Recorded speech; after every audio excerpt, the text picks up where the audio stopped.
Hello. The next three chapters will focus on costs. We will cover job order costing in this chapter, chapter 2, and then we'll talk about process costing in chapter 3. And in chapter 4, we will cover so-called ABC, the activity-based costing. So job order costing, let's first of all distinguish between job costing and process costing. So in this chapter, as I mentioned, we're going to talk about job order costing. We're going to focus on heterogeneous, high-cost items. We will be here covering something like if we produce a Boeing or a battleship, or maybe a customized print job or a customized house or a customized painting job. These are unique, customized, heterogeneous jobs or small batches of different products, so-called job lots. Like, for example, in your print shop, you get an order to complete printing for a specific company. So we will be able to to trace cost to specific job, to each specific customized house, or maybe making movies, or maybe creating an advertising campaign for a specific business. So this is in this chapter. In the next chapter, we will talk about process costing, where we're making homogeneous products, large quantities of similar products, such as we're making cookies, or we're making cereal, or we're making paint, or we're making pens and pencils. So let's take a look at examples of job versus process costing. So an automobile repair shop, each job, unless it's like an oil change, if it's an automobile repair, it would be an example of the job order costing.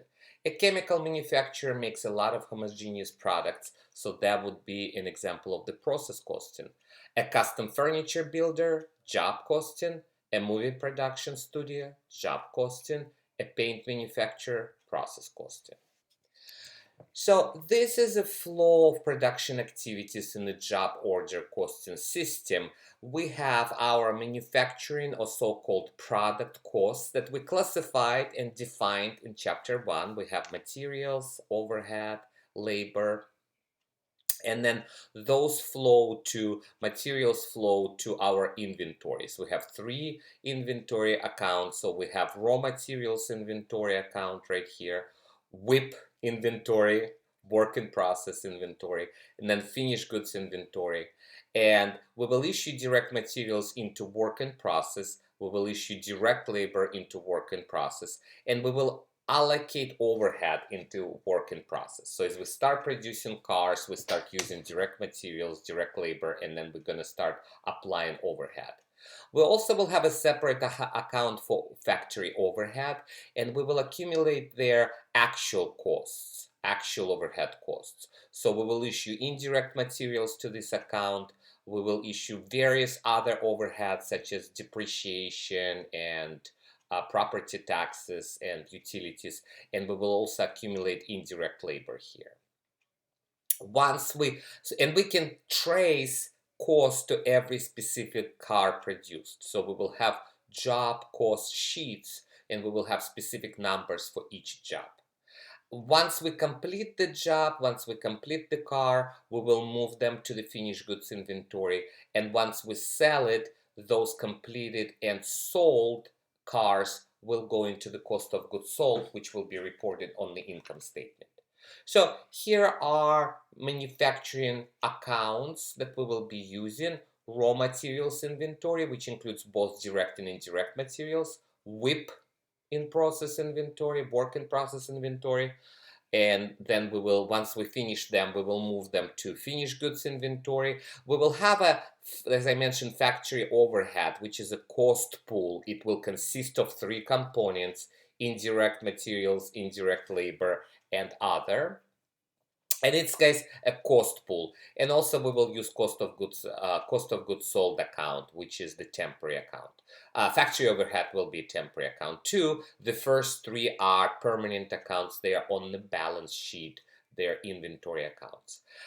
These accounts will not provide sometimes enough information, so we will use subsidiary records for for factory overhead, for raw materials, for work in process, for finished goods. So we'll have subsidiary records to record information about manufacturing costs for every job. So I put together this Excel spreadsheet where I'm summarizing everything that's happening under the job order costing. My goal is to know how much cost every job accumulates so I can make correct decisions about pricing. So here are those 5 accounts that were mentioned in the slide. So you have your raw materials inventory, WIP inventory, finished goods inventory. They all have normal debit balance. They have beginning balance, ending balance, beginning, ending, beginning, ending. I put cost of goods sold here. There's no beginning or ending balance because it's a temporary income statement account.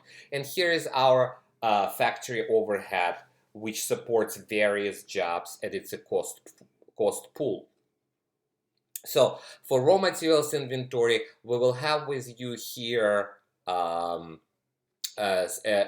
additional subsidiary ledger for all types of materials we receive. We're not going to have to complete it, just be aware of it. And then for WIP inventory, as we start producing our customized cars, we will have a separate job cost sheet for every car. And as I start working on every job, so the subsidiary job cost sheets, they are, let me show you an example. This is an example. Again, you will not have to necessarily complete it, but a job cost sheet includes only manufacturing costs. You have a job number, and every time you issue direct materials, you have a date, you have the requisition source document number, and then you have the cost. So this is a total of direct materials used to build the car. Every time there is a direct labor used, we're using time tickets, and these are costs that relate to direct labor, and we will apply or we will estimate and apply overhead based on some kind of foundation, and it will be usually given to you. So here we're using 160% of direct labor costs. So for every dollar of direct labor, we will assign $1.60 of overhead, because it's very difficult to keep track, to trace overhead to a specific car. You know, how much of the supervisor's salary, how much of the utilities, how much of the depreciation of factory rent goes into each car. So management decides that 160% of a direct labor dollar, that's how we're going to apply overhead. So since we had $1,000 in direct labor, we're going to apply 1,600, which is 160% of overhead to the job. So when we add them up, this job costs us $3,200. And guys, we will be moving these job cost sheets from the WIP inventory. So all of the jobs that we're currently working on, they will be subsidiary accounts for our WIP inventory account. And once the jobs are finished, we're going to move those job cost sheets into the finished goods inventory. So this is like a control or main account, and then you have subsidiary job cost sheets for every job finished. And once we sell them, we will move those subsidiary job cost sheets into the cost of goods sold. So each one of these accounts, they are pretty much control accounts. And for the for the factory overhead, we have subsidiary factory overhead where we have 3 components: indirect materials, indirect labor, and other. Okay, so let me just show you the flows, and we will use also journal entries. The PowerPoint slides kind of go over all of this, but I would like to use this one Excel spreadsheet to show you the flow of costs in the manufacturing system. So when we buy additional raw materials, we are going to use so-called receiving reports. It's a source document, and based on the receiving reports, we are buying additional raw materials. So we debit raw materials when we purchase additional raw materials. So I will move here. This will be my first journal transaction. I'm going to, every time I buy raw materials, I'm going to debit raw material and I'm going to credit either cash or accounts payable. So for every number of the transaction, I have journal transaction right here. So acquired raw material inventory debit, credit either cash or AP. All right, so my beginning balance of raw materials plus purchases gives me the total available. During the period, I'm going to start using requisitions to issue direct materials directly into WIP. So when I start needing raw materials to produce my cars, I'm going to issue using requisitions, and every requisition has a number. I'm going to issue raw materials directly and move them into WIP inventory. So let me insert here a shape. Let me do this one. So direct materials used go right here. And this is a second journal transaction we're gonna use. So when I issue raw materials into production, direct materials, I'm going to debit WIP and I'm going to credit raw materials inventory. And you can see it right here. Second transaction, assign costs of direct materials used, debit WIP, credit raw materials inventory. Okay. Raw materials inventory also includes indirect materials, the trivial amounts, the screws and nuts and glue, and those we're going to assign, so as we're using them, I cannot trace them directly to jobs, so instead of issuing them into WIP inventory, I'm going to accumulate them in factory overhead. So right in here, I'm going to issue indirect materials. So this is my third journal transaction right here. The third journal transaction. I'm going to debit factory overhead and I'm going to credit raw materials inventory when I assign costs of indirect materials used. Indirect material. So this will be number 4. This will be, let me move number 3. Let me move right here. This is number 4. Okay. So that's raw materials inventory. Whatever I have not used is my ending balance. We're doing the same with direct labor. Direct labor does not have, of course, an inventory account. So every time direct labor, the assembly line workers' salaries and benefits are used, I directly assign them to job cost sheets and they go into WIP inventory. And this is my third journal transaction. So when I assign direct labor costs to specific jobs, I debit WIP inventory and I credit either cash if I pay cash and salaries in cash, or factory wages payable. So this is the third transaction. Okay, the fifth transaction, indirect labor, right? Indirect labor is acts like examples. It's salaries for maintenance workers, for security guards, for supervisors. I cannot assign them directly to jobs, so I accumulate them in the factory overhead. And this will be my fifth transaction. So when we assign indirect labor to factory overhead, we're going to debit factory overhead, we're going to credit either cash or factory wages payable. Okay, the next one, we're going to estimate the amount of overhead we're using in completing our jobs. So this is a little tricky. So this factory overhead, if you look at this account, it's a temporary account. It will be close to 0 at the end. On the debit side, we record specific exact amounts, actual amounts of overhead. And overhead consists of 3 parts. We already have indirect materials, labor, and we will have other.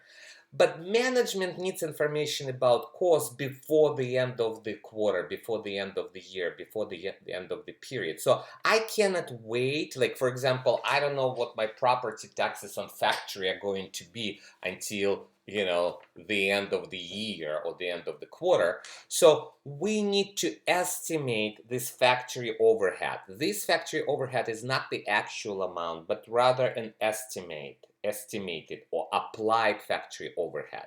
So we're gonna apply it based on some kind of foundation, and the base, you know, we're gonna be given a rate just like I showed you previously on the job cost sheet. So here we had a rate 160%, and the base was direct labor dollars, direct labor cost. It could be direct labor hours, it could be machine hours, it will be given to you. And actually the issue of factory overhead and how to estimate it, how to apply it, we will deal with it in chapter 4 also. Using activity-based costing. So here, guys, the next transaction number 6, is going to be, we're gonna estimate factory overhead. We're gonna estimate it using this formula, the rate, and multiplied by a base. It will be given to you. And I'm going to assign it from factory overhead to WIP inventory. Look at the transaction. So when we estimate, assign, apply factory overhead, it's just an estimation. It's not an exact amount. We will have to come back to it later.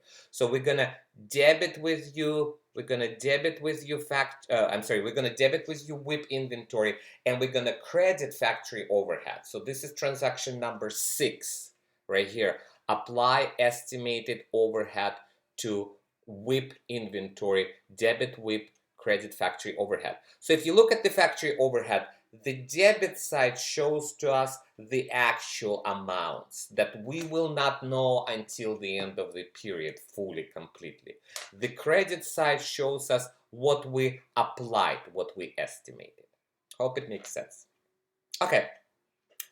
The next one, so now in the WIP inventory, if you look at it, you can see in the WIP inventory, I had beginning balance of unfinished products from the last period.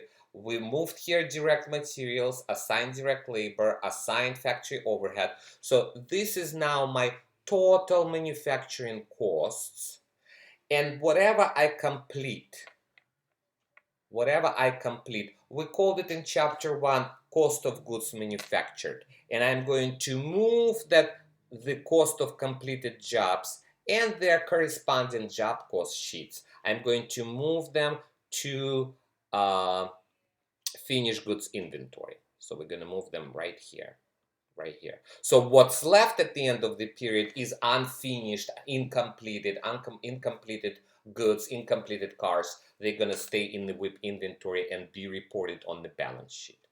Okay, the 7th transaction has to deal with the last part of factory overhead, which is other factory overhead. Again, this is utilities, depreciation on factory equipment, on factory machinery, it's the rent for factory, it's the property taxes. So how we're going to journalize it?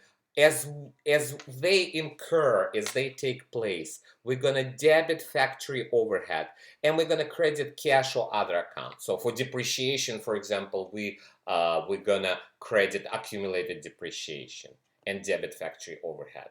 For utilities, we will debit factory utilities. We will debit factory overhead and credit either cash if we paid for it or utilities payable. So we will say here cash and other accounts. It does not really matter to us what specific other accounts, as long as you understand that it goes as a debit to factory overhead. Okay, so guys, transaction number 8 is the completion of the job. So as I complete the cars, the jobs, I move them to finished goods inventory. So transaction number 8, debit finished goods inventory, credit WIP. And this is transaction number 8. Record jobs completion, debit finished goods inventory, credit decrease WIP inventory. And the last transaction here, transaction number 9, let me move it right here and close this, is when we sell jobs. So the jobs that we sold, let me see right here, become cost of goods sold. So the jobs sold, we're moving them to the cost of goods sold, it's just the amount, and that goes on the income statement. And this is the last journal transaction you need to know. By the way, these journal transactions will be the same for chapter 3 for process costing. The only difference in process costing, we will have multiple WIP inventories. We will have more than one. And we will not have these subsidiary job cost sheets. But otherwise, all of the transactions will be the same. So transaction number 9, for the jobs sold, I'm going to debit COGS, cost of goods sold, and I'm going to credit finished goods inventory. Again, we have an ending balance of the jobs that we did not finish. So if you look at the finished goods inventory, beginning balance, the completed jobs that we did not sell, plus what we manufactured this period, gives us total goods available for sale, total gas, total goods available for sale, minus what we sell, gives us the ending balance. So now we will have these 3 inventories ending balances reported on the balance sheet. So this is the flow. This is the flow. Now let's talk about factory overhead. So we have to still deal with it. So if you look at it, on the debit side, we have with you the total actual factory overhead. It is now the end of the period, and I have to get rid of the factory overhead. So if I look at the factory overhead, it has the actual amount on the debit side. On the credit side, it's the estimated amount that I assigned to WIP. They will probably never be the same, right? So the estimated amount already went into WIP and then went into finished goods, went into cost of goods sold. So I have to look at them and compare them and calculate the difference. So let me show you an example on the slides. I'm going to skip all of these slides because I went over them. Okay, so factory overhead, if you look an example in my slides,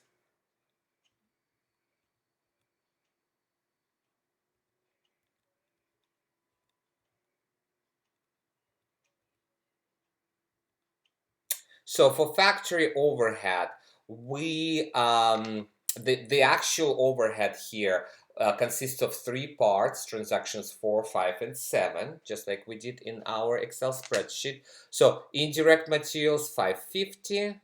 Let's do this. Let's calculate together. So 550 plus indirect labor used 1100 plus other overhead, which is depreciation, factory rent, utilities, factory insurance, is 5,270. So this is the actual overhead, 6,920. If I look back at how much I estimated overhead to be, it was estimated at 6,720. This is, so if you recall chapter 1 and the schedule of cost of goods manufactured, we applied factory overhead. This was applied and it was 6,720. Let me see here if I have anywhere here. I don't have that. Right here. So I applied factory overhead. This is how we applied it based on the predetermined overhead rate. And we applied it at 6,720, right? So right here, it shows to you that every job we applied at 160% based on the direct labor cost. So we take jobs, their direct labor cost, multiplied by 160%, add them up. So the applied overhead was 6,720, but the actual overhead is 6,920. So I under applied. If my applied overhead is less than the actual, it means I under applied. I applied less than the reality. And the goal here is now to look at the difference of overhead. So, for example, right here, actual was 6,920 and estimated was 6,720. So calculate the difference. Let me open this up. If actual is bigger than estimated, if actual, which is our example, it means we under applied overhead, right? We used less overhead, which went into the finished goods inventory, went into the COGS, and now the balance is $200. Well, factory overhead has to be closed down to zero. It's a temporary account. So I need to make an additional adjusting entry. So we're going to make this adjusting journal entry. And for this adjusting journal entry, this is what we're going to do. If I am under applied, my goal is to make factory overhead to be zero. So if it has a 200 debit balance, I need to credit it by 200 to zero it out. What do I debit? I debit cost of goods sold, because if you think about it, right now my cost of goods sold received less overhead than it was supposed to. It only received 6,720 instead of 6,920. So that would be my adjusting entry. Again, the goal is zero out factory overhead. If your overhead was under applied, that means factory overhead has to be credited, so cost of goods sold has to be debited. Let me give you another example. What if, for example, my estimated overhead was $5,000, but my actual overhead was $4,000? It means I over applied. I applied too much. If actual is smaller than estimated, I over applied, and now the balance will be $1,000, right? Credit side. So I need to zero out factory overhead. So I would debit factory overhead by $1,000. And it means that I have to credit decrease cost of goods sold because too much overhead went there by $1,000. So that pretty much finishes chapter 2. Again, this is a great summary of all cash flows that happen under the job order costing system. And these are 9 transactions, journal transactions that you need to know how to use. Thank you so much.